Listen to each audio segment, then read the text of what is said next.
UNN Bharat में आपका स्वागत है। मैं आपका मित्र आरबी उपाध्याय। आपसे गुजारिश, चैनल को सब्सक्राइब करें, लाइक करें और शेयर करें। आज हम बात करेंगे गुजरात का चुनाव। और गुजरात के चुनाव में बहुत सारे कमाल देखने को मिल रहे हैं। कल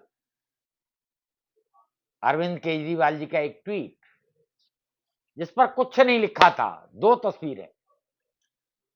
एक तस्वीर में मनीष सिसोदिया, दिल्ली के उप मुख्यमंत्री, शिक्षा मंत्री और शिक्षा का जो कायाकल्प किया है, जिसका बिगुल गुजरात में बज रहा है, उसमें एक फोटो मनीष सिसोदिया बच्चों के साथ जैसे बात करते हैं, संवाद कायम करते हैं, स्कूलों में जाते हैं, क्लास में बैठते हैं। एक तरफ मनीष सिसोदिया का फोटो और दूसरा फोटो देश के प्रधानमंत्री माननीय नरेंद्र मोदी जी का। कुछ नहीं लिखा, दो तस्वीरें ट्वीट की हैं। अब आप समझ गए होंगे, मीडिया में चर्चा का विषय है और चर्चा होनी भी चाहिए। राजनीति में चर्चा, पर्चा और खर्चा, तीन ही तो चीजें होती हैं जिन पर राजनीति टिकी होती है। और राजनीति होती है तो चर्चा हो रही है, जबरदस्त चर्चा है सोशल मीडिया में। क्या बीजेपी नकल कर रही है आम आदमी पार्टी की? प्रश्न नंबर 1। प्रश्न नंबर 2, क्या आम आदमी पार्टी ने मजबूर कर दिया है बीजेपी को कि बात शिक्षा पर हो, बात स्कूल की हो, बात स्कूल के बच्चों की हो? एक तरफ दिल्ली मॉडल और दूसरी तरफ गुजरात एक प्रयोगशाला, हिंदुत्व की प्रयोगशाला, मुद्दों की प्रयोगशाला। वहां जबरदस्त चर्चा सोशल मीडिया पर है। कल कई टीवी चैनलों ने डिबेट भी की। स्वाभाविक है, गुजरात में इलेक्शन है,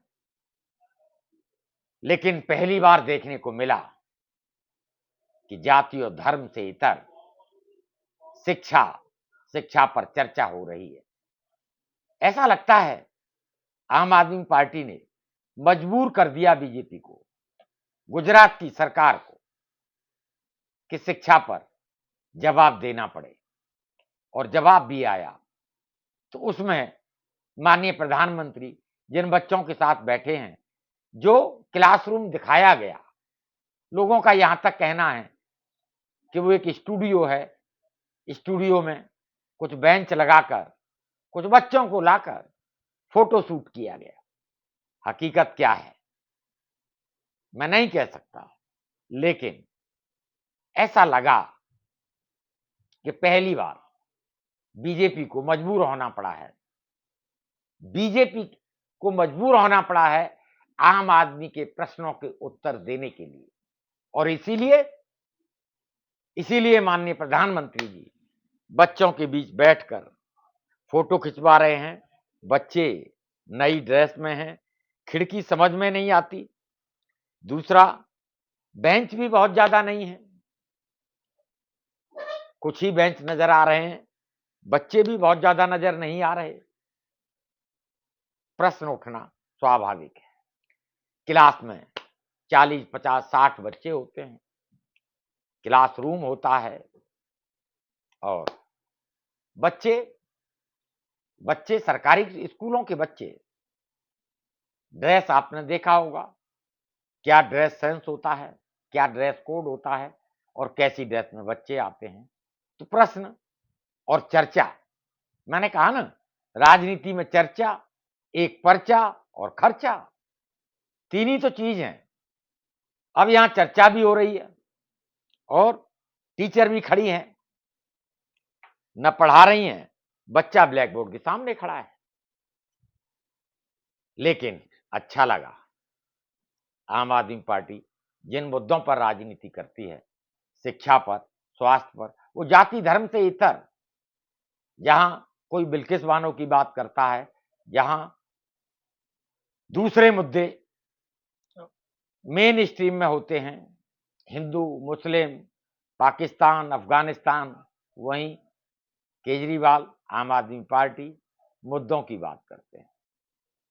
अब विपक्ष को एक हथियार मिल गया है, लेकिन ऐसा लगता है बुधवार को गांधीनगर में मिशन स्कूल्स ऑफ एक्सीलेंस की शुरुआत की। वह माननीय प्रधानमंत्री जी स्टूडेंट के बीच में बैठे हैं। अच्छी शुरुआत है, अच्छे स्कूल होने चाहिए, एक्सीलेंस स्कूल बनने चाहिए, शिक्षा का स्तर उठना चाहिए। और मैं बार बार कहता हूं, गरीब आदमी से क्या चाहिए? 2 जून की रोटी और अपने बच्चों का भविष्य, पढ़ाई लिखाई, एक स्कूल की अच्छी व्यवस्था, जहां वाकई में गरीब आदमी का बच्चा जाकर पढ़ सके, अपने आप को गौरवान्वित महसूस कर सके। जिस तरह दिल्ली में स्कूलों की बिल्डिंग, और तो और स्विमिंग पूल, बहुत सारे प्राइवेट स्कूल में स्विमिंग पूल नहीं होंगे, लेकिन पहली बार बच्चे देख रहे हैं कि सरकारी स्कूलों में भी स्विमिंग पूल हो सकते हैं, स्विमिंग क्लासेज हो सकती हैं, और सारी मॉडर्न टेक्नोलॉजी, 4G 5G की बात बहुत होती है, लेकिन मैं बार बार, जब भी आपने मुझे देखा होगा टीवी चैनल डिबेट्स में भी, मैं यही मुद्दे उठाता हूं। और मैं बार बार कहता हूं, जिस दिन स्कूल सुधर जाएगा, गांव गरीब का बच्चा अच्छी शिक्षा ले लेगा, पढ़ जाएगा, लिख जाएगा, अपना जीवन खुद सुधार लेगा, तो मुझे बड़ी खुशी हुई कि गुजरात में चर्चा चर्चा में शिक्षा, शिक्षा में स्कूल, स्कूल भी एक्सीलेंस स्कूल, और माननीय प्रधानमंत्री जी का फोटो। वहीं केजरीवाल जी ने बिना कुछ लिखे 2 तस्वीरें ट्वीट कर दी। यानी वो ये दर्शाना चाहते हैं कि मजबूर कर दिया है आम आदमी पार्टी ने शिक्षा पर बात करने के लिए, शिक्षा के मॉडल को आगे बढ़ाने के लिए, और अब गुजरात की धरती से मजबूर ही सही, मैं तो ये कहूंगा, लेकिन चर्चा चर्चा में है एक्सीलेंस, स्कूल ऑफ एक्सीलेंस, और माननीय प्रधानमंत्री जी की फोटो। बहुत सारे प्रश्नों के जवाब सीधे सीधे नहीं होते राजनीति में,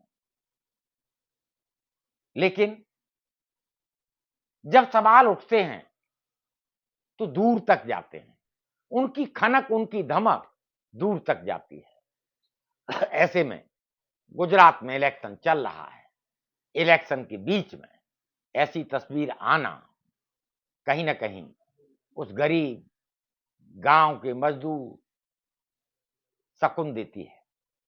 बार बार कहता हूं मैं, भूखा पेट रोटी मांगता है, बीमार दवा मांगता है, बेरोजगार रोजगार मांगता है, और शिक्षा मांगता है, बच्चा शिक्षा मांगता है।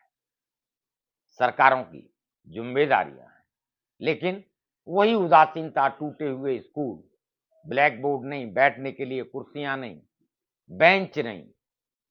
हम कहते हैं हम विश्व शक्ति हैं, कैसे बनेंगे विश्व शक्ति जहां जब तक गांव का स्कूल नहीं सुधरेगा? मैं बार बार कहता हूं, गांव में क्या हो, एक अच्छा सा स्कूल और एक छोटी सी डिस्पेंसरी, जहां व्यक्ति बीमार हो जाए तो उसे दवा मिल जाए, और कुछ नहीं चाहिए। वो शहर नहीं भागेगा, वो शहर नहीं आएगा, और छोटा मोटा काम करने के लिए गांव में दे दो। ये देश गांव प्रधान देश है, और महात्मा गांधी या दीनदयाल उपाध्याय, उनका सपना उनका सपना भी यही था कि समाज का आखिरी व्यक्ति जिस दिन उसका जीवन स्तर सुधरेगा, तब वाकई में विकास, सही मायने में विकास होगा। गांव के स्कूलों की तस्वीरें हमने देखी हैं। मैं गांव की पृष्ठभूमि से आता हूं, गांव के स्कूल में पढ़ा हूं। जर्जर अवस्था में बिल्डिंग है, न बिजली है, न पानी है, न टीचर की व्यवस्था है, और टीचर हैं भी तो कोई मॉनिटर करने वाला नहीं। वो आएंगे, कब चले जाएंगे। इलाहाबाद हाई कोर्ट का फैसला मुझे याद है, एक जजमेंट आया था, उसमें कहा था कि सरकारी कर्मचारी, सरकारी अधिकारी और जनप्रतिनिधि, इन सब के बच्चे सरकारी स्कूलों में पढ़ना अनिवार्य है और अनिवार्य होना चाहिए।